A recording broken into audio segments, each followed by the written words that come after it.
আজ আমরা সিরাপ সিনকারা সম্পর্কিত আলোচনা করব। সিরাপ সিনকারাটা মূলত হামদর্দের একটি প্রোডাক্ট। এটি শারীরিক, মানসিক ও জীবনী শক্তিবর্ধক অর্থাৎ মাল্টিভিটামিন হিসেবে কাজ করে।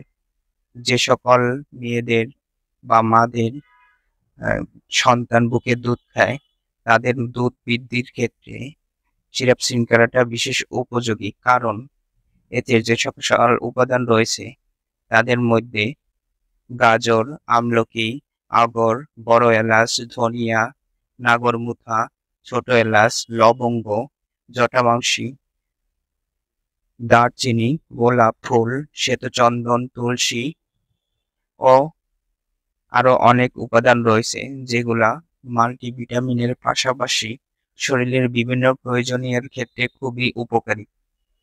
এ সকল উপাদানের ফলে এটি স্নায়ুর দুর্বলতা অর্থাৎ যারা নিয়মিত পড়াশোনা করেন তাদের স্নায়ুর দুর্বলের ক্ষেত্রে এটি আপনাদের খুব ভালো কার্যকারী। আপনার পড়াশোনা মনে রাখার ক্ষেত্রে এটি নিয়মিত সেবন করতে পারেন।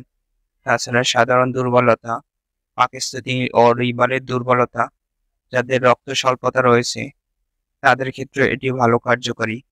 তাছাড়া ভিটামিন এ এবং সি এর অভাব যদি থাকে সেক্ষেত্রেও এই সিরাপটি খুবই বেশি কার্যকরী। এখন আসা যাক এই সিরাপটা কিভাবে খাবেন, কয় চামচ করে খাবেন। যারা প্রাপ্তবয়স্ক অর্থাৎ 18 বছরের বেশি, তারা এই সিরাপটি দৈনিক 6 চামচ করে 2 বার অথবা 4 চামচ করে 3 বার আহারের পর সেব্য। আর যারা অপ্রাপ্তবয়স্ক তারা 2 চামচ করে 2 বার সেব্য।